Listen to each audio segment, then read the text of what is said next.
प्रातः स्मरणीय संत शिरोमणि आचार्य भगवान श्री विद्यासागर जी महाराज की जय जय जय। परम पूज्य गुणायतन प्रणीता प्रखर वक्ता भावना योग प्रवर्तक गुरुवर श्री प्रमाण सागर जी महाराज की जय जय जय। शंका समाधान के आज के इस सत्र में आप सभी का हार्दिक अभिनंदन। इससे पूर्व कि हम आज के इस सत्र को प्रारंभ करते हैं पूज्य गुरुदेव के चरणों में वंदन, इस भाव से कि हमारे भी कटे विधियों के बंधन। सभी लोग हाथ जोड़ें, मस्तक झुकाएं और मेरे साथ बोलें, हे गुरुदेव नमोस्तु नमोस्तु नमोस्तु। सिद्ध क्षेत्र में विशाल मंदिर करता जिन शासन गुणगान, गुणायतन के हर एक कण में होगा चतुर्थ काल सा भान।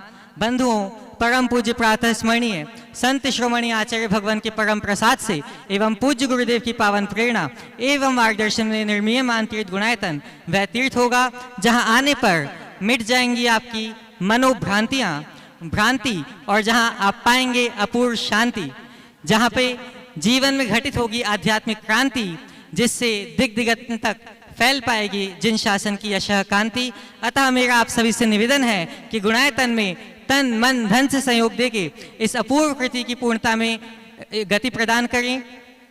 आज के इस सत्र को मैं ऑनलाइन प्रश्नों के माध्यम से प्रारंभ करता हूं। प्रथम प्रश्न बिनौली बागपत से श्रीमान नितिन जी जैन नमोस्तु पूर्वक पूछ रहे हैं, नमोस्तु गुरुदेव, किसी ने बहुत कड़वा मगर सच कहा है, कभी साड़ी खींचने पर महाभारत हो गई थी और आज साड़ी पहनने को कह दो तो महाभारत हो जाती है।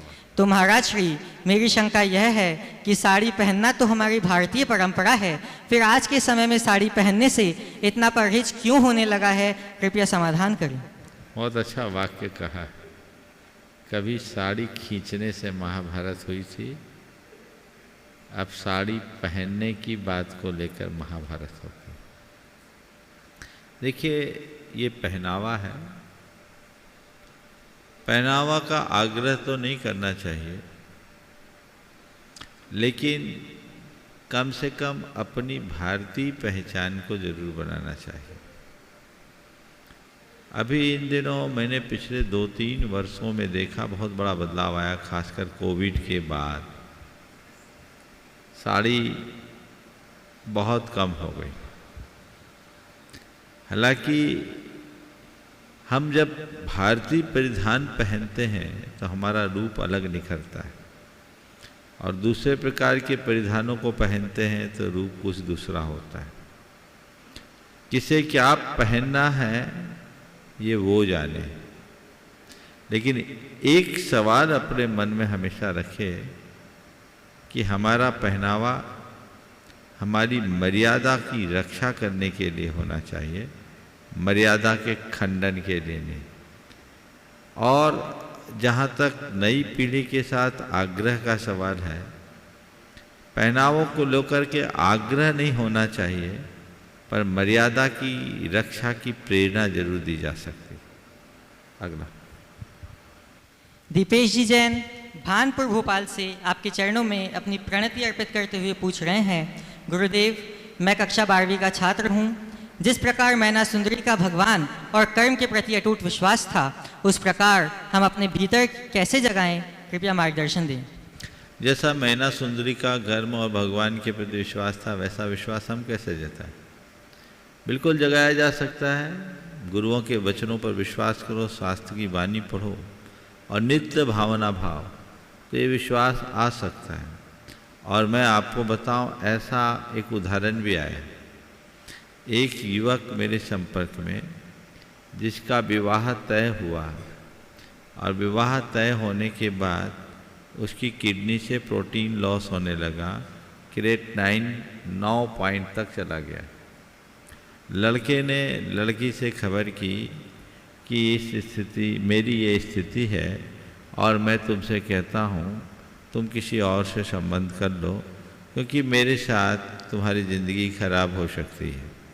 लड़की ने कहा, मेरे भाग्य में आप बंधे थे और मेरी आपसे सगाई हो गई, तो अब मैं दूसरे के लिए सोच भी नहीं सकती। कदाचित ये बात शादी के बाद भी तो हो सकती थी। अब मैं शादी करूंगी और आपसे ही करूंगी। घर के लोग ने लड़की को बहुत समझाने की कोशिश की कि तुम किसी और से शादी कर लो, उसकी मेडिकल रिपोर्ट ठीक नहीं है, कुछ भी हो सकता है। लड़की ने कहा जो मेरे भाग्य में होगा वही होगा। अब जीवन का ही ठिकाना नहीं तो बीमारी का क्या ठिकाना। वो एकदम अडिग रही। लड़के ने कहा ठीक है तुम इतनी दृढ़ हो तो मैं भी तुम्हारे लिए तैयार हूं, पर जब तक मुझे डॉक्टर ग्रीन सिग्नल नहीं देंगे मैं शादी नहीं करूंगा। लड़की ने कहा ठीक है आप नहीं करोगे तो मैं भी नहीं करूंगी। लगभग 3 साल के ट्रीटमेंट के बाद लड़का ठीक हो गया, दोनों की शादी हो गई, बच्चा भी हो गया और बहुत अच्छे से चल। तो ये विश्वास आज भी जगाया जा सकता है। तो वो विश्वास तो अंदर होता है। हमें जीवन की सत्य पर भरोसा करना चाहिए। ऐसा विश्वास जगाएंगे निश्चित सफल होंगे। जोधपुर से मीना जी चौधरी आपके चरणों में नमोस्तु पूर्वक पूछ रहे हैं, गुरुदेव मेरी जिज्ञासा यह है कि आत्मविश्वास जीवन का सबसे बड़ा खजाना है, उसके बगैर ना तो प्रेम संभव है और ना ही प्रार्थना। तो महाराज श्री हमें आत्मविश्वास बनाने के लिए क्या करना चाहिए, कृपया मार्गदर्शन दें। आत्मविश्वास को बनाए रखने के लिए 4 उपाय करना चाहिए। सबसे पहले ऐसे लोगों के संपर्क में रहना चाहिए जो आत्मविश्वास से लबरेज रहते हैं। ऐसे लोग, दूसरी बात, ऐसे लोगों का चरित्र पढ़ें जो आत्मविश्वास के बल पर शिखर को छुए हैं। तीसरी बात, ऐसे लोगों के संपर्क में रहें जो हमें आत्मविश्वास के लिए प्रेरित करें। और चौथी बात, ऐसे लोगों से सुरक्षित दूरी रखें जो हमें नकारात्मक प्रेरणा दें, जिनसे हमारा आत्मविश्वास कमज़ोर होता हो। यदि ये चारों उपाय अपनाएं तो मैं कह सकता हूं कि हमारा आत्मविश्वास बढ़ सकता है। श्रीमान सुभाष जी चौधरी आपके चरणों में नमोस्तु पूर्वक पूछ रहे हैं, गुरुदेव पर्सनालिटी कैसी है यह महत्वपूर्ण नहीं, मेंटलिटी कैसी है यह ज़्यादा महत्वपूर्ण है। तो महाराज श्री हमें अच्छी मेंटलिटी बनाने के लिए क्या करना चाहिए, कृपया मार्गदर्शन दें। बहुत अच्छा सवाल है। अच्छी मेंटालिटी बनाए रखने के लिए क्या करना चाहिए। प्राय लोग पर्सनालिटी के डेवलपमेंट के लिए तो बहुत कुछ सोचते हैं, पर अपनी इनर पर्सनालिटी को ठीक करने के लिए लोग बहुत कम सोचते हैं। अपनी मेंटालिटी को ठीक करना है तो सबसे पहला काम आप अपने अंदर अपनी सोच में बदलाव लाइए, सकारात्मकता लाइए। जैसे जैसे हमारी सोच में परिवर्तन आता है, सकारात्मकता आती है, हमारी मानसिकता बदलती है, क्योंकि हमारी सोच से ही हमारा एटीट्यूड बनता है। इसलिए अपने सोच में व्यापक बदलाव लाने की ज़रूरत है। सकारात्मक सोचिए, हर चीज़ को सकारात्मक नज़रिए से देखने की कोशिश कीजिए। दूसरी बात, आत्मा की श्रद्धानी बनिए, आध्यात्मिक दृष्टि विकसित होगी। जिस व्यक्ति के हृदय में अध्यात्म विकसित होता है उसकी मेंटालिटी एकदम बदल जाती है। मेरे संपर्क में एक सज्जन हैं जो आज भारत में नहीं बाहर रहते हैं। उन्होंने अपने जीवन के परिवर्तन की बात मेरे सामने आकर कही जब मेरे पास पहली बार आए। बोले महाराज जी आपके वचनों ने मेरे हृदय को बदल दिया और आज मेरी पूरी सोच ही बदल गई, मेरी चर्या बदल गई। मैंने जान लिया कि मैं आत्मा हूँ तो मुझे बाकी सब चीज़ें व्यर्थ दिखती। एक ऐसा शख्स जो सारी दुनिया में घुमा हो, अरबपति खरबपति की श्रेणी में आने वाला व्यक्ति, उनकी मानसिकता ऐसी बदली कि गर्मी के 5 जोड़ी और सर्दी के 4 जोड़ी कपड़े में ही अपने आप को सीमित कर लिया और लिमिटेशन के साथ जी रहे हैं। बोले महाराज अब तो मुझे आपके पास आने के बाद एक ही भावना जगती है कि अभी तक मैंने बंद किया, अब मुझे निर्जरा करनी। यह मेंटालिटी का चेंज है। आध्यात्मिक दृष्टि आते ही व्यक्ति की मनस्थिति बदलती है, चीज़ों को देखने का तरीका बदलता है, नज़रिया बदलता है, लोग उसे अलग तरीके से देखना और समझना शुरू कर देते हैं। इसलिए अपनी मानसिकता को बदलना चाहते हैं तो आध्यात्मिक दृष्टि लाए, आत्मा के विश्रद्धानी बनिए और मेंटालिटी को ठीक बनाना है, पॉजिटिव बनाए रखना है, अच्छा बनाए रखना है। कर्म सिद्धांत पर भरोसा रखें। जो व्यक्ति कर्म सिद्धांत का विश्वासी होता है वो चीज़ों से ज़्यादा प्रभावित नहीं होता, वो उसकी मानसिकता कभी विकृत नहीं हो सकती। वो अपने जीवन में जो कुछ भी करेगा वो अच्छा ही करेगा, बुरा नहीं कर सकता। तो तीसरी बात, कर्म सिद्धांत के विश्वासी बनिए और अपनी मेंटालिटी ठीक बनाए रखना चाहते हो तो नियमित सत्संग कीजिए। सत्संग से हमारी मनोदशा में बहुत बड़ा परिवर्तन आता है। भावना योग उसी सत्संग का ही एक रूप है। अगर ये प्रयोग आप कर सकते हैं तो आपकी मनोदशा निश्चित बदलेगी। अकोला से श्रीमती संगीता जी गव्हाणे, गुणायतन ट्रस्टी। मेरे गुरुवर के चरणों में त्रिवार नमोस्तु। गुरुदेव, पहले के ज़माने में कोई जिम या कसरत की विशेष साधन नहीं थे, फिर भी महिलाएं या पुरुष पूर्ण स्वस्थ रहते थे। आज सब कुछ है फिर भी स्वस्थ नहीं है। पहले घर कच्चे होते थे, कमरे कम होते थे, लेकिन माँ बाप कभी वृद्धाश्रम में नहीं भेजे जाते थे। तो गुरुदेव, यह कैसा दौर है? आज घर बड़े हैं पर माँ बाप वृद्धाश्रम में हैं। पहले लोग काम करते थे, घर में दिनचर्या ऐसी थी कि बिना किए ही श्रम हो जाता था। कुएं से पानी लाना, नदी से पानी लाना, घर में झाड़ू बुहारी अपने हाथों से करना, कपड़ा खींचना, चक्की पीसना, खाना बनाना, सब मेहनत का काम होता था। तो 24 घंटे की दिनचर्या में ही एक्सरसाइज हो जाती थी। अब वो सब मेहनत खत्म हो गया, तो मेहनत खत्म हो गया तो जिम और कसरत करना पड़ता है। अगर आज भी व्यक्ति अपनी लाइफ स्टाइल में बदलाव लाए तो बहुत सारी बीमारियों से बचा जा सकता है। व्यक्ति को परिश्रमी होना चाहिए। आपने कहा कच्चे मकान में रहते हुए भी लोग कभी अपने माँ बाप को वृद्धाश्रमों की तरफ नहीं भेजे। आज लोग अच्छे बढ़िया फ्लैट में रहते हैं, लेकिन फिर भी ऐसा क्यों होता है? इसलिए क्योंकि पहले लोगों के मकान कच्चे थे, भावना पक्की थी। आज मकान पक्के हो गए, भावना कच्ची हो गई। जब तक हम अपनी भावना को सही नहीं बनाए, अपने हृदय में वो संवेदना को जागृत नहीं करते, तब तक जीवन में ये बदलाव नहीं आ सकता। ये बदलाव आना चाहिए और जीवन को रूपांतरित करने के लिए संकल्पित होना चाहिए। गोपालगंज सागर से श्रीमान राजेश जी जैन आरआई। गुरुदेव को जय विद्या परिवार गोपालगंज का नमोस्तु। गुरुवर, व्यक्ति के जीवन में कभी कभी ऐसे क्षण आते हैं जब उसको सहमत और असहमत होने के बीच द्वंद्व में फंसना पड़ता है। ऐसा माना गया है कि जो सहमत है वह शांत है और जो असहमत है वह अशांत, क्योंकि सहमति धैर्य और विवेक से ली जा सकती है और वह शांति प्रदान करती है, जबकि असहमति की आदत हमारी प्रतिभा के कुछ अच्छे पहलुओं को आहत करती है। ऐसा लगता है कि असहमति एक तरह का तैरना है और सहमति एक तरह का बहना। गुरुवर, हम जीवन के भावुक क्षणों में सहमत और असहमत होने में कैसे संयम बरतें? देखिए, सहमति और असहमति दोनों अपनी अपनी जगह महत्वपूर्ण है। ये कोई ज़रूरी नहीं कि हम सब बात में सहमत ही हों, और अगर हम असहमत हों तो अशांत ही हों, ये कोई ज़रूरी नहीं।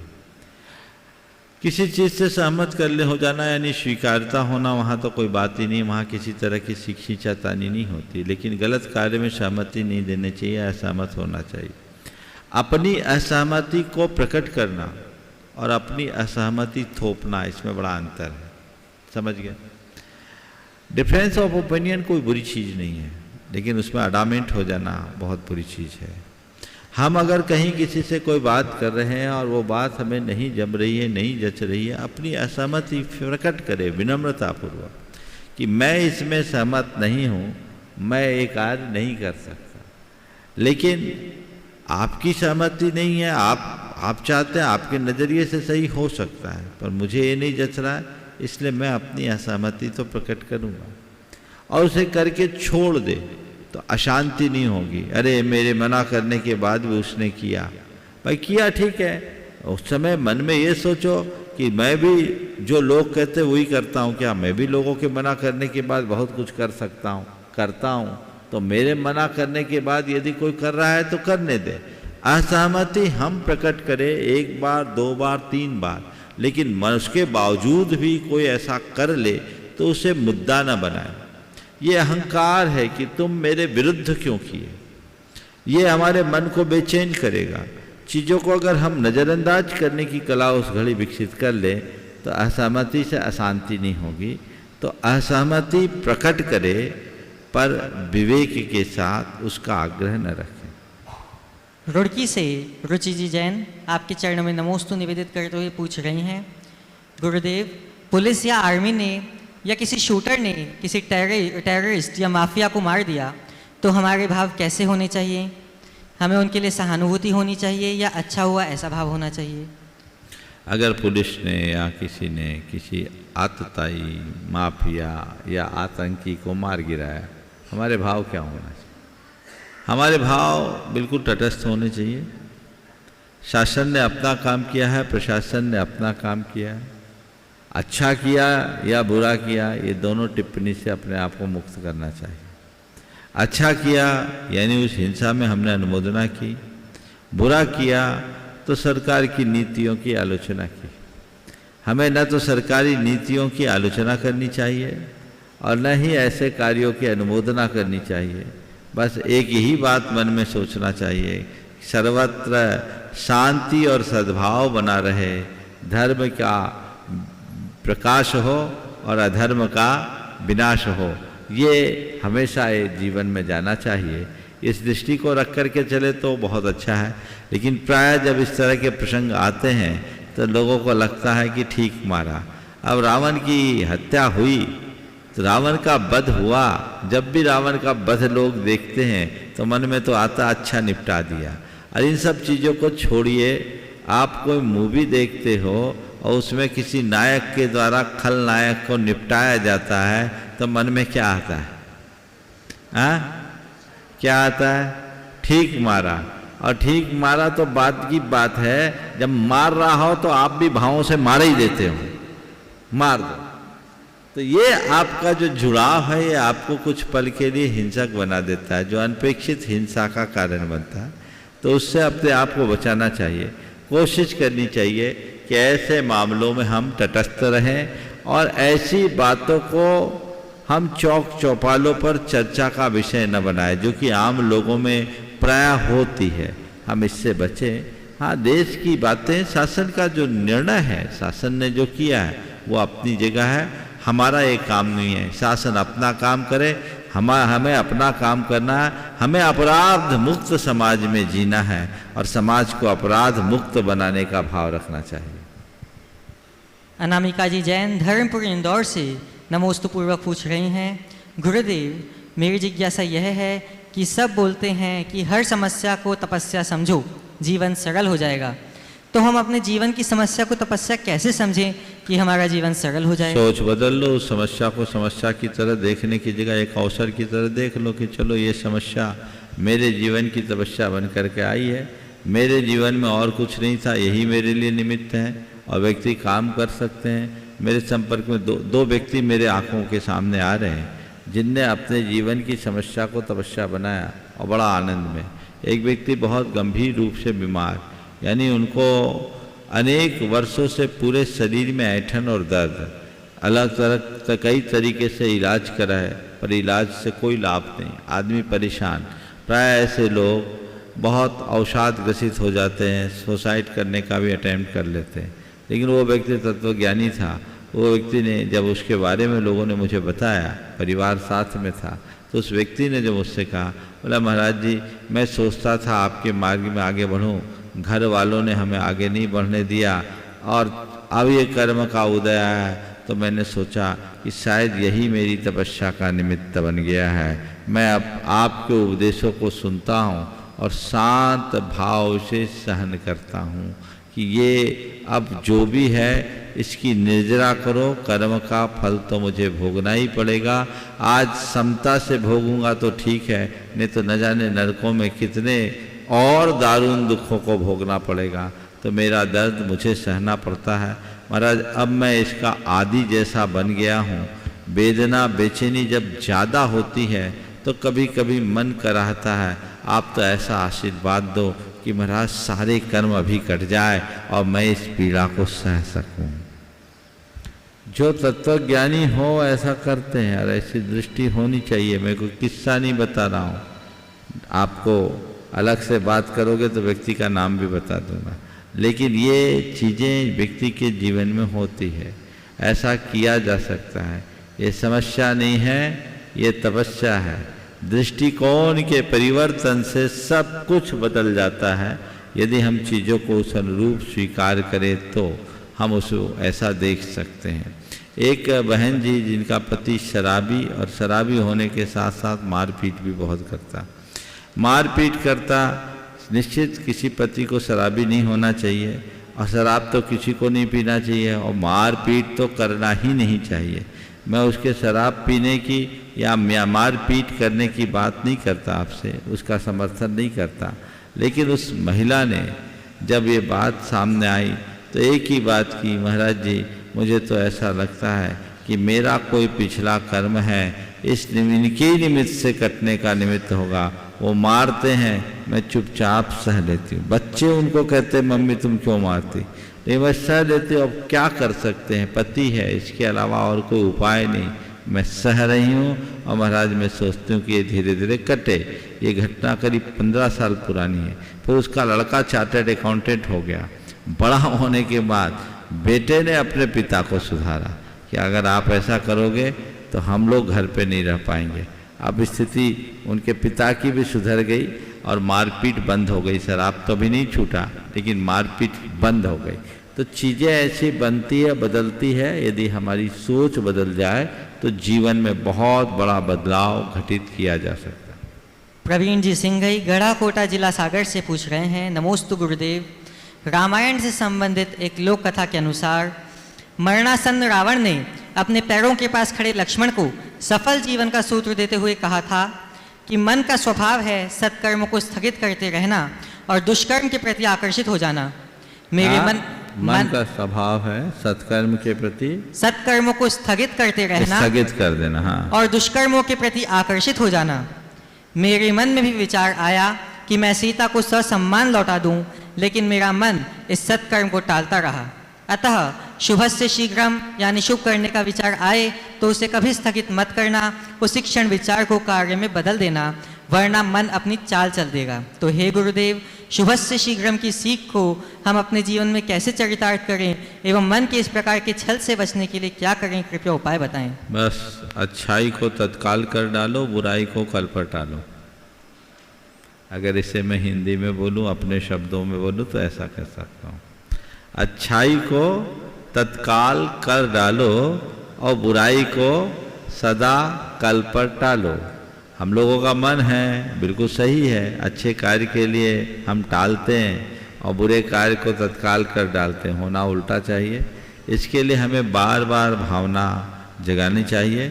शुभस्य शीघ्रम की उक्ति को बार बार दोहराने से जीवन में ऐसा बदलाव घटित किया जा सकता है। रहे हैं और अपनी उदारता को वृद्धिंगत कर रहे हैं, फलस्वरूप लोभ का निरसन करके अपने जीवन में अहिंसा की प्रतिष्ठापना कर रहे हैं। मैं उनके नामों की उद्घोषणा करूंगा और यह भाव रखूंगा कि आप भी उनकी उदारता का उदारतापूर्वक सम्मान अवश्य करेंगे। रजत दान देकर जिन्होंने अपने जीवन को धन्य किया है, श्रीमती मन्नाबाई कोटा से, करतल ध्वनियों से इनका अभिवादन अवश्य करें। निर्माण निधि के रूप में गुणायतन से संबद्ध हुए हैं श्री चंद्रकांत जी जैन, श्रीमती संगीता जी जैन, मंगलूर कर्नाटक से। करतल ध्वनियों का क्रम निरंतर जारी रहे। स्वर्णदान देकर जिन्होंने अपने जीवन को स्वर्णिम बनाया है, ऐसे एक गुप्त दान आया है जिन्होंने लगभग 47.36 ग्राम सोने का टुकड़ा दिया है। इसी प्रकार गुप्त दान गुवाहाटी से आया है जिन्होंने 28.57 ग्राम सोने की चैन दी है।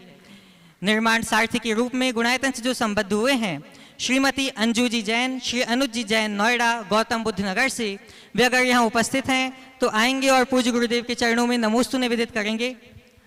और आपके सम्मान के लिए मैं आमंत्रित करूंगा श्रीमान सुभाष जी जैन, सीईओ गुणायतन। इसी क्रम में निर्माण सारथी के रूप में गुणायतन से जो संबद्ध हुए हैं श्रीमती रीता जी जैन, धर्मपत्नी स्वर्गीय पवन कुमार जैन, अंशु जी जैन गाजियाबाद से, वे अगर यहाँ उपस्थित हैं तो आएंगे और पूज्य गुरुदेव के चरणों में नमोस्तु निवेदित करेंगे। श्रीमती रीता जी जैन, धर्मपत्नी स्वर्गीय पवन कुमार जी जैन, अंशु जी जैन गाजियाबाद से। आज के करतल ध्वनियों से उनका अभिवादन अवश्य कर दें सभी लोग। आज के प्रथम प्रश्न के लिए मैं आमंत्रित करूंगा श्रीमान नरेंद्र जी सुराणा बीकानेर से, और आपके बाद तैयार रहेंगे शकुंतला देवी जी टोंक राजस्थान से। नमोस्तु गुरुदेव। ये प्रश्न मेरी मासी बेंगलोर से भेजा है और आपको बारंबार नमोस्तु कहा है और भाव प्रकट किए हैं, कभी मेरे भी दर्शन आपके हो। उन्होंने प्रश्न पूछा है संकल्प में स्थिर कैसे रहें और मन में कोई यदि कोई बात बैठ गई है तो उसको भीतर से कैसे निकालें। देखिए, संकल्प में स्थिरता एक बहुत बड़ी चुनौती है। प्राय लोग संकल्प लेते हैं, लेकिन जितनी तत्परता से संकल्प लेते हैं उतनी जल्दी उनका संकल्प टूट भी जाता है। उसके पीछे एक तो ये है कि लोगों का संकल्प बड़ा लचीला होता है, शिथिल होता है। जिनका संकल्प लचीला हो कभी अपने संकल्प में स्थिर नहीं हो सकते। अपने संकल्पों के में स्थिरता लाने के लिए 4 बातें मैं कहना चाहूँगा। पहली बात, अपने संकल्पों के प्रति सजग रहे।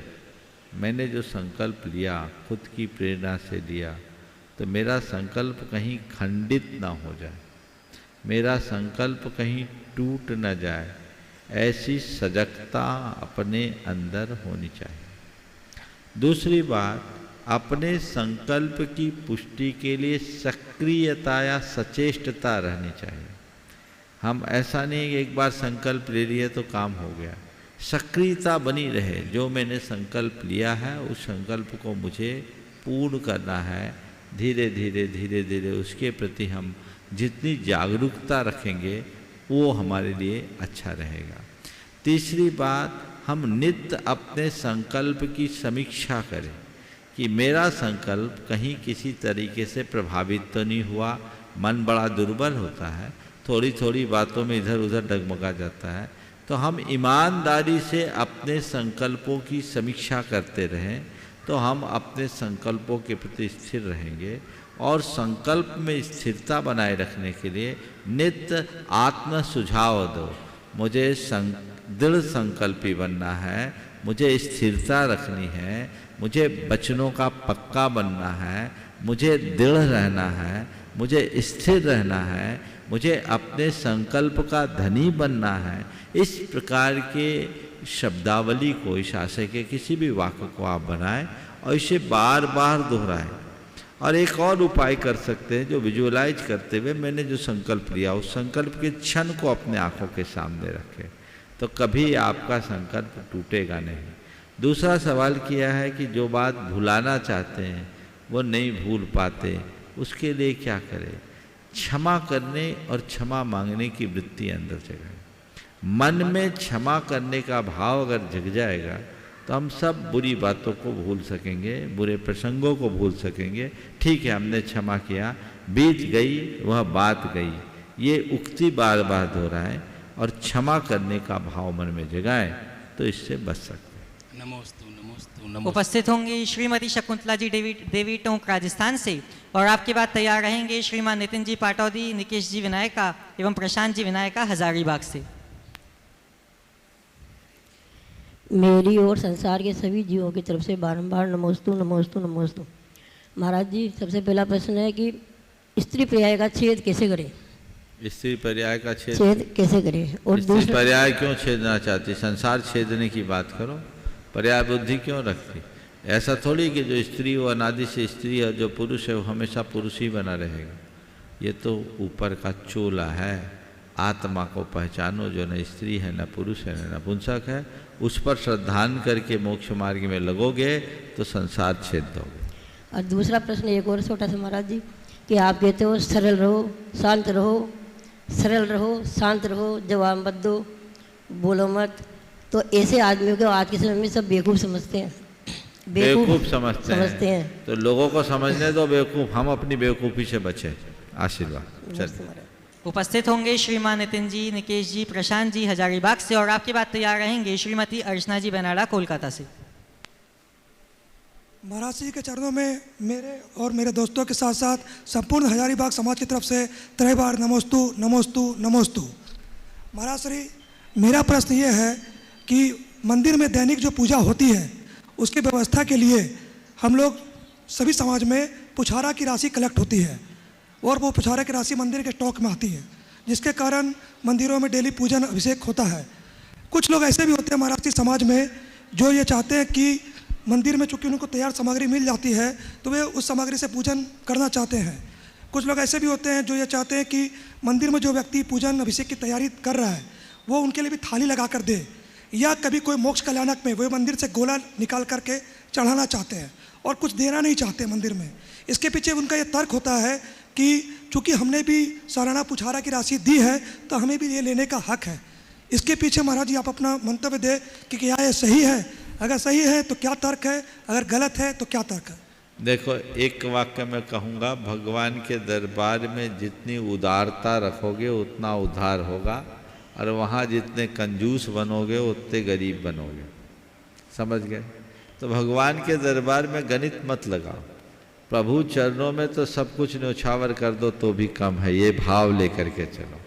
हम आपके चरणों में बल जाएं, अपना सर्वस्व अर्पित कर दे, प्रभु ऐसी शक्ति दो, ऐसी भक्ति दो कि संसार का व्यामोह छूट जाए और सब आपके चरण कमलों में वार करके हम आपकी तरह निर्गंध पद को धारे। उत्तम भाव तो ये है। लेकिन बनिया लोग, अब बनिया लोग सब नाप तौल के पर विश्वास करते हैं। अब उनने कहा हमने पुछारा दे दिया एक बार, तो अगर देखा जाए तो कायदे से जो दे दिया वो तो ठीक है, पर अब तुम बनिया हो तो हम भी थोड़ी देर बनिया बन के तुम्हारे साथ आ जाते हैं। तुमने पुछारा में कितना दिया? 200, 500, 1000, उससे ज़्यादा तो नहीं देते। तुम जिस मंदिर में रोज पूजा करते हो हिसाब लगाना, मैं बनिया के हिसाब से बात कर रहा हूँ। 1 घंटे आप वहाँ पूजा पाठ करते हो, मंदिर का उपकरण यूज में लेते हो, मंदिर की बिजली बत्ती का प्रयोग करते हो, कई जगह मंदिर के वस्त्रों का प्रयोग करते हैं, उस जगह का उतनी देर तक प्रयोग करते हैं और सारे उपकरणों का प्रयोग करते हैं। इसका किराया कितना होगा? बोलता रहा, उसका किराया कितना होगा? द्रव्य सामग्री का मोल कितना होगा? तुम लगा लो 1000 रुपये के, अगर अंदर आ जाता है तो कोई दिक्कत नहीं। हाँ, बोलते हैं कि 200 रुपया में तो द्रव्य भी कम नहीं होता, नहीं पूरा होता। तो तुमने दिया क्या? 1000 दे दिया, बहुत दे दिया। अरे 1000 नहीं, सब वार दो। तो आप मानसिकता देखिए, दिन भर में 300 रुपया का पान का पीक थूकने के लिए तैयार है लोग, पान खाकर थूकने के लिए तैयार हैं। भगवान के चरणों में 100 रुपया भी भारी पड़ता है। गलत। मानसिकता अच्छी रखनी चाहिए। मंदिर से लो, पर 1 लो तो 10 दो। तुम 1 गोला मंदिर का चढ़ा रहे हो ना, तो अगर वो सोचो कि बाजार में गोला हम लेते 10 रुपया का आता ना, तो 20 रुपया दो, क्योंकि भगवान के दरबार में दे रहे हैं। ये हमारे कल्याण का कारण होगा। ये सोच रखनी चाहिए। ये सोच आप रखिएगा तभी सही बरकत होगी। ये तो मैं व्यक्तिगत सोचने के लिए बोला, पर कोई ऐसा करे तो टोकना मत। कम से कम पूजा तो कर रहा है, मंदिर की रौनक तो बनी है। तुम लोग टोकने लगोगे तो वो ऐसा कंजूस आदमी कल से आना ही बंद कर देगा। ठीक है ना? तो ऐसे लोगों को ट्रीटमेंट की ज़रूरत है। धीरे धीरे उनकी मनोदशा बदलेगी तो शायद बदल जाए। कई बार कंजूस भी उदार बन जाते हैं तो वो, लेकिन खुद के लिए कभी ऐसा मत सोचना जितना मैं कर रहा हूँ किसी न किसी रूप में मंदिर में पहुँचे, ऐसा भाव रखना। महाराज श्री शंका समाधान पुस्तक की अगली प्रति कब आएगी? जब देखो मैं तो रोज करता हूँ, प्रति निकालना तुम लोग काम। चलिए हाँ, नमस्ते महाराज जी। नमस्ते महाराज। नाम बोल दो अपना। मैं निकेश विनायक हजारीबाग से। हाँ बोलो। महाराज जी मेरा ये प्रश्न है, जैसे व्यापार में मैं सहकर्मियों द्वारा जो अगर मैं कुछ काम बोलता हूँ, फिर से बोलो। व्यापार जैसे करते हैं तो अपने सहकर्मियों को जो काम बोलते हैं अगर वो काम नहीं करता है तो बहुत ज़्यादा क्रोध आता है। कर्मचारियों को बोलते कर्मचारियों हैं, को जो भी काम बोलते हैं अगर नहीं करता है तो बहुत क्रोध आता है। तो वो क्रोध से जो बंद होता है कर्मों का, तो फिर बाद में लगता है कि पूर्व का भाव मेरा ऐसा ही होगा, मैंने भी कुछ ऐसा किया होगा तभी ऐसा मेरे को सहकर्मियाँ मिला, तो फिर उसका मैं अपना कैसे निवारण करूँ? देखो ऐसा है, प्रशासन चलाना प्रशासन के तरीके से ही संभव है। आरजू मिन्नत मनुहार से तुम किसी का प्रशासन को चलाना चाहोगे तो वो तुम्हारे सिर पर नाचेगा। तो प्रशासन में थोड़ी सख्ती तो होती ही है, लेकिन प्रशासन में शक्ति होनी चाहिए, वचनों में नहीं। सख्त प्रशासन रखो लेकिन वचन सौम्य रखो। कुछ लोग प्रशासन के नाम पर सख्त वचन बोल देते हैं, उससे सामने वाले के मन में बड़ा आघात होता है और असम्मान की भावना जग जाती है। सौम्य वचनों के साथ यदि आप अपनी बात में दृढ़ रह करके काम करो तो चीज़ें अनुकूल बन सकती है, ज़्यादा अनुकूल बनेगी और उसका परिणाम भी बहुत अच्छा हो। आप गुस्सा क्यों करते? ये काम हमने कहा, ये काम करो, आपने नहीं किया तो पहले ये काम करो तब आगे का काम होगा। भैया आप हमारे यहाँ हो तो हमने आपको काम के लिए रखा है, आप काम नहीं करो तो यहाँ रहने का काम क्या है? लहजा सख्त ना हो, वचन सख्त ना हो, पर अपना निर्णय पक्का होना चाहिए। समझ गए? वचन में तो सख्त नहीं बोलते, क्रोध आता तो ये गुस्सा नहीं है, ये तो कहने का निर्देश है। निर्देश को निर्देश की तरह दो। तो गुस्सा आया, अंतरंग में गुस्सा आया, वो अंतरंग के गुस्सा को भी धीरे धीरे कम कर सकते हो, बशर्ते जब मन में मैं मालिक हूं ये हट जाए। समझ गए? नमस्ते। चलिए। नमस्ते गुरुवर, मैं प्रशांत विनायक हजारीबाग से।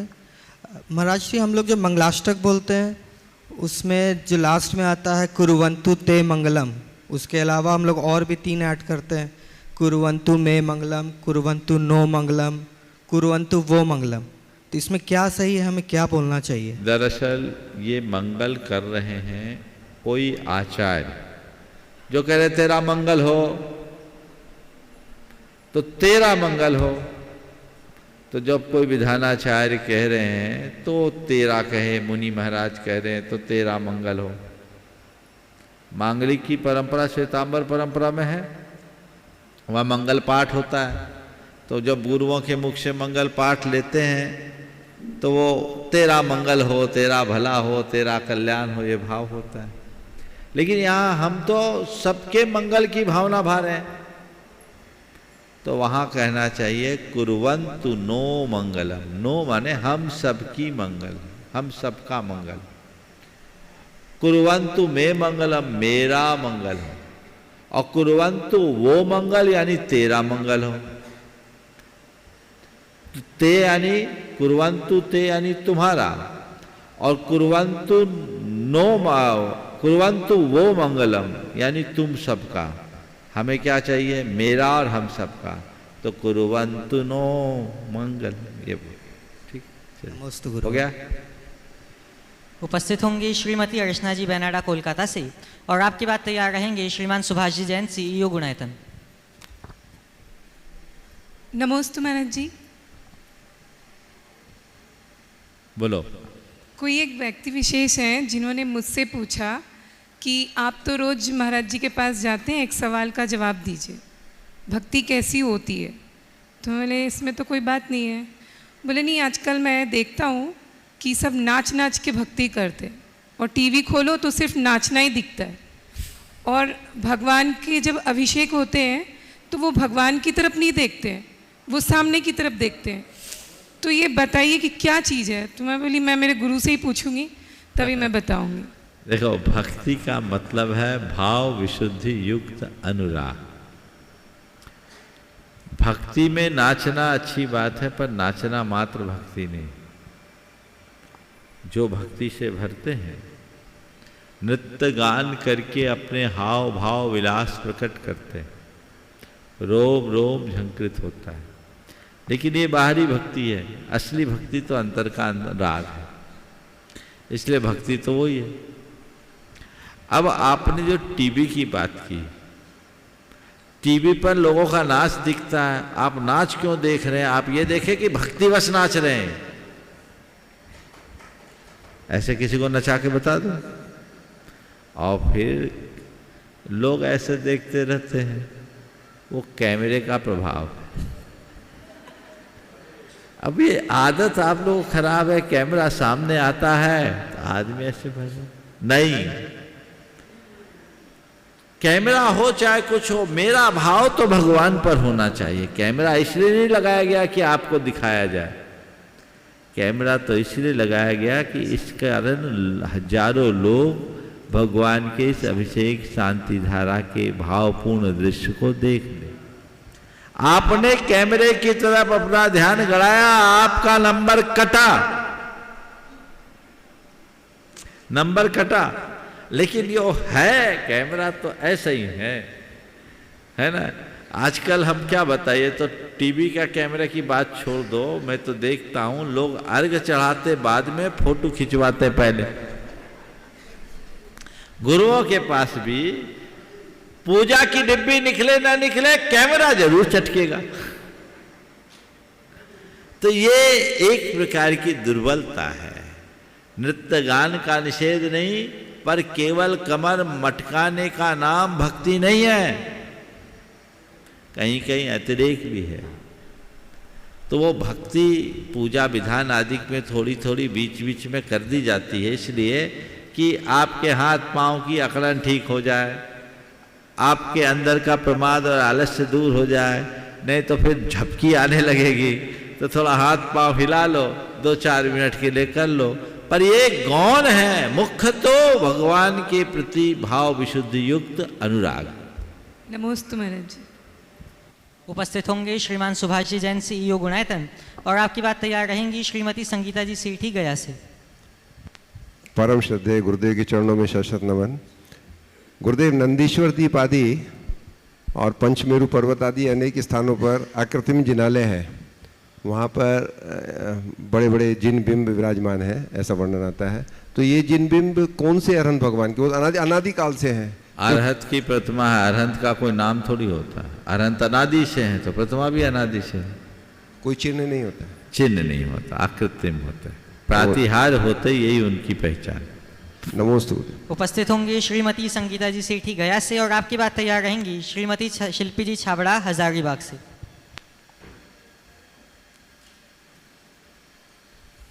गुरुदेव के चरणों में मेरा और जगत के सभी जीवों की तरफ से त्रिबार नमोस्तु नमोस्तु नमोस्तु। गुरुदेव, किसी ने क्या खूब कहा है, गुरुदेव किसी ने क्या खूब कहा है कि भक्ति भी एक क्या कमाल की चीज़ है। खुद तो दिखता नहीं है पर वह बहुत कुछ दिखा देता है। तो गुरुदेव, मेरी ये जिज्ञासा है कि लोग वक्त की कद्र क्यों नहीं करते हैं? वक्त की कद्र क्यों नहीं करते हैं? क्योंकि उनका वक्त नहीं आया। जब वक्त आ जाएगा तो वक्त की कद्र करना भी सीख लेंगे। वक्त की कद्र करना सीखना चाहिए, लेकिन प्रायः लोगों को वक्त का मूल्य तब समझ में आता है जब वक्त बीत चुका होता है। ट्रेन छूटने के बाद टाइम का पता लगता है। अरे 1 सेकेंड 1 मिनट पहले आता तो मैं ट्रेन पकड़ लेता, मेरे सामने सामने ट्रेन चले गई। जिंदगी भी ऐसे ही गोल होती। काश हम समय से पूर्व उसका मूल्यांकन करना सीखें। उपस्थित होंगी श्रीमती शिल्पी जी छाबड़ा हजारीबाग से, और आपकी बात तैयार रहेंगी ब्रह्मचारिणी सुनीता दीदी जी मासा से।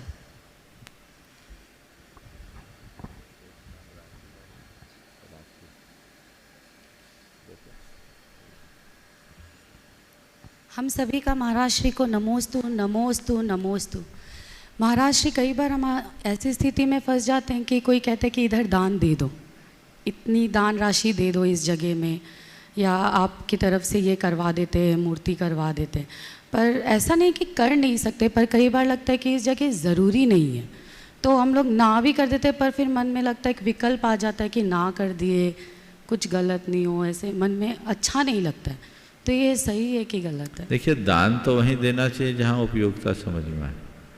तो पहले हाँ करते हैं, ना करने की भी कला सीखना चाहिए। जहाँ उपयोगिता दिखे आँख मूंद कर दो, और जहाँ उपयोगिता न दिखे वहाँ बात को टाल दो। सीधे सीधे ना करने में तो आदमी को चुभता है, ठीक है हम देखेंगे, टाल सकते हैं। समझ गए?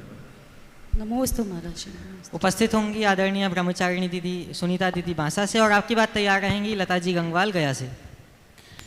नमोस्तु नमोस्तु, गुरुवर के चरणों में नमोस्तु। महाराज जी, हमारा प्रश्न कहें या जिज्ञासा कहें, जब सीता ने मुनिराज और आरिका को दोष लगाया था, तो ये सीता के कर्म का उदय था, तो फिर रामचंद्र जी को क्यों पनिशमेंट मिला? और अंजना ने 22 मिनट को जिनबिंब को कुएं में छुपाया था, तो फिर पवनंजय को क्यों इनके साथ भोगना पड़ा? देखो, इस संदर्भ में मैंने पहले भी कई बार प्रकाश डाला है। एक बात सबको समझकर चलना चाहिए कि हमारे जीवन में जो कुछ होता है वह सब कर्म से ही होता है। यह बात पूरी तरह सही नहीं है। जीवन में जो कुछ घटता है उसमें कर्म की भूमिका होती है, इसमें कोई संशय नहीं, परंतु कर्म ही सब कुछ करता है, ये धारणा सही नहीं है। बहुत सारी बातें निमित्त नैमित्तिक बनती है, संयोग से फलते हैं। सीता के ऊपर लांछन लगा, उसकी कहानी हम लोगों के सामने है, उसकी वजह भी आई। लेकिन रामचंद्र जी के जीवन में इतनी सारी विपत्तियां आई, उसकी कोई कहानी देखने को नहीं मिलती। पर मैं इसे दूसरे रूप में देखता हूं कि ये सब कहानी श्री राम के जीवन के निर्माण की कहानी थी। यदि उनके साथ इस तरह के संयोग नहीं बनते तो रामचंद्र जी राम नहीं बन पाते।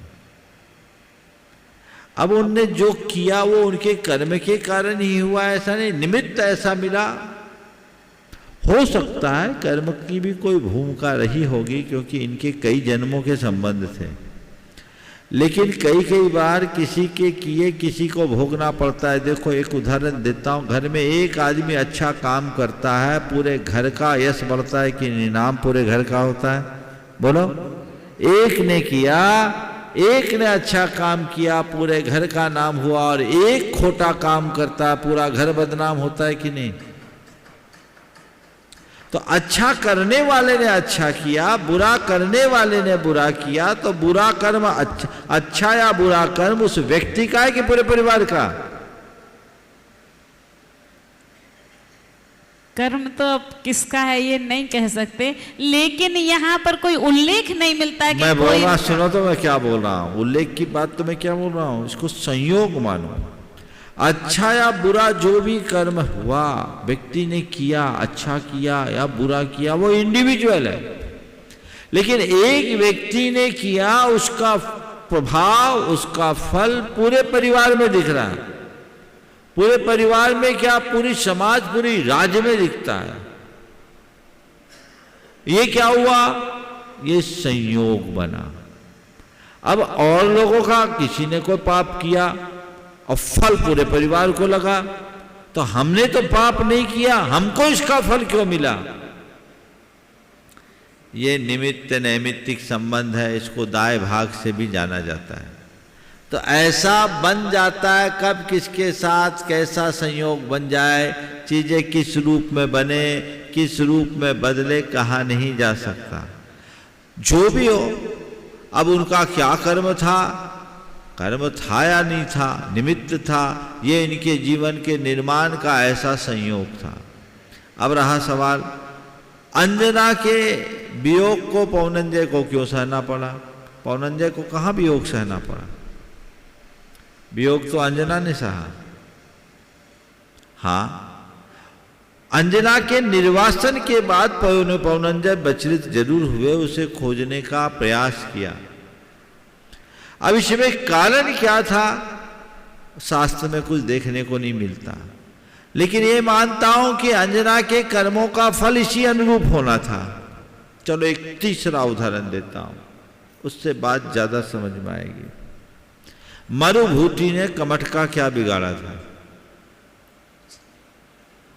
10 भव के इतिहास में कभी उनने कुछ किया? कमठ ने बार बार कर्म बांधे, कमठ ने बार बार कर्म बांधे, लेकिन फल किसको भोगना पड़ा? मरुभूति को। तीर्थंकर बन जाने के बाद भी वो कमठ ने उनका पीछा नहीं छोड़ा। हाँ, लास्ट तक, केवल ज्ञान होने तक, तीर्थंकर बनने तक के ऊपर ये क्या हुआ? अब इसको क्या बोले? इसको बोलेंगे संयोग। कमठ भगवान पार्श्वनाथ की उन्नति या प्रगति का निमित्त बन करके आया, उसके ही निमित्त से इनकी उन्नति होनी थी। और विचित्रता देखो, कमठ का हर भाव में पतन हुआ, हर मरुभूति का हर भाव में उत्थान। ये चक्र चलता है। इसलिए चीजों को केवल कर्म से जोड़ करके मत चलना। कर्मों से चीजें जुड़ती है, पर सब चीजें केवल कर्माधीन हैं, ये धारणा पूरी तरह सही नहीं। हो गया? चलिए। श्रीमती लता जी गंगवाल अपना प्रश्न प्रस्तुत करें। उससे पूर्व बंधुओं, हमारे लिए अत्यंत हर्ष की बात है कि विगत दिसंबर माह में पूज्य गुरुदेव के चरणों में साधनारत पंच ब्रह्मचारियों की आचार्य भगवान के कर कमलों से उत्कृष्ट श्रावकों की दीक्षा हुई थी। वे 1500 किलोमीटर की लगभग यात्रा करके आगामी 22 अप्रैल को अक्षय तृतीया के पावन पर्व के दिन समय शिखर जी में प्रवेश करेंगे और पूज्य गुरुदेव के चरणों का सानिध्य प्राप्त करेंगे। यह स्वर्णिम अवसर है, हम सभी इसका लाभ लें। प्रश्न प्रस्तुत करेंगी लता जी गंगवाल गया से। नमोस्तु महाराज श्री। महाराज श्री, प्रेम शब्द और वात्सल्य शब्द में क्या अंतर है? प्रेम और वात्सल्य में क्या अंतर? प्रेम सामान्य रूप से देखा जाए तो प्रेम और वात्सल्य दोनों एक दूसरे के पर्यायवाची शब्द हैं, लेकिन जिस संदर्भ में आपने कहा है उस संदर्भ में मैं ये कहूँगा कि प्रेम एक प्रकार का रागानुबंध है किसी व्यक्ति विशेष के प्रति या व्यक्तियों के प्रति, जो हमारा लगाव झुकाव होता है वो प्रेम हो जाता है आज के संदर्भ में। पर वात्सल्य सबके प्रति सात्विक स्नेह की अभिव्यक्ति है। वात्सल्य एक व्यक्ति या व्यक्तियों तक सीमित नहीं रहता, वात्सल्य व्यापक होता है, प्रेम सीमित होता है। नमोस्तु महाराज। उपस्थित होंगी पलक जी छाबड़ा लालगोला से और आपके बाद तैयार रहेंगी राखी जी जैन महाराष्ट्र नांदगांव से। बोलिए जल्दी। पलक जी छाबड़ा लालगोला से और आपके बाद तैयार रहेंगी राखी जी जैन महाराष्ट्र नांदगांव से। ओम नमोस्तु महाराज श्री। महाराज श्री, मेरा प्रश्न ये है कि जब हम लोग आहार देते हैं तो हम बोलते हैं मन शुद्धि, वचन शुद्धि, काय शुद्धि, और जब हमारा मन सच में शुद्ध है, हमारा भाव बहुत है कि हम आहार दें, वचन शुद्ध है, काय शुद्ध है, बट अगर उस बीच में कोई हमें जैसे जो शोले के वस्त्र में नहीं है कोई टच कर दे तो फिर हम बोलते हैं आहार मत दो क्योंकि अब शुद्धि नहीं है। तो क्या काय शुद्धि का मतलब वस्त्र होता है? वस्त्र भी होता है, शुद्ध वस्त्र हो, अंग शुद्ध हो, शरीर में कोई फोड़ा फुंसी ना हो, पासादिक ना हो, किसी तरह की अशुद्धि ना हो, क्रीम पाउडर आदि न लगाए हो, किसी तरह का मेकअप न किए हो, शरीर पूर्णतः शुद्ध हो, शारीरिक शुद्धि हो और वो वस्तु से संबद्ध है। हाँ। अपना प्रश्न प्रस्तुत करेंगी राखी जी जैन महाराष्ट्र से। महाराज जी के चरणों में मेरा त्रिवार नमस्तु नमस्तु नमस्तु। महाराज जी, मेरा यह प्रश्न है कि इस 19 अप्रैल 2023 को भगवान नमीनाथ का मोक्ष कल्याणक आ रहा है और हम और मेरी परिवार वालों की सभी का ऐसा मानना है कि उसी दिन हम वंदना करें, उसी साक्षात टुक पर से, तो उसका क्या विशेष महत्व होगा और हम वे कैसा मनाएं? बहुत अच्छा है, उस दिन वंदना करो और ऐसा भाव रखो कि जिस जिस दिन भगवान का मोक्ष कल्याणक हो हम परिवार के साथ आकर के उनकी वंदना करें। बहुत लोग ऐसा करते भी हैं कि हमेशा जब भगवान का मोक्ष कल्याणक होता है वो भगवान की वंदना करने के लिए आते हैं। तो ये तो हमारा विशेष लगाव है। काश ये सोच करके करो कि ये साक्षात भगवान आज मोक्ष जा रहे हैं और हम उनके कल्याणक में सम्मिलित हो रहे हैं। प्रयास करना चाहिए और इसी प्रकार के प्रयास से सबको सफलता मिलेगी। हाँ, नमस्ते महाराज जी। बंधुओं कोपरगांव महाराष्ट्र से सौभाग्यवती कनकमाला जी शांतिलाल जी गंगवाल की तरफ से गुणायतन के लिए एक स्वर्णमयी अंगूठी भेंट की गई है। सभी करतल ध्वनियों से उनका अभिवादन अवश्य करेंगे। वे अगर यहाँ उपस्थित हैं तो आएंगे और पूज्य गुरुदेव के चरणों में नमोस्तु निवेदित करेंगे।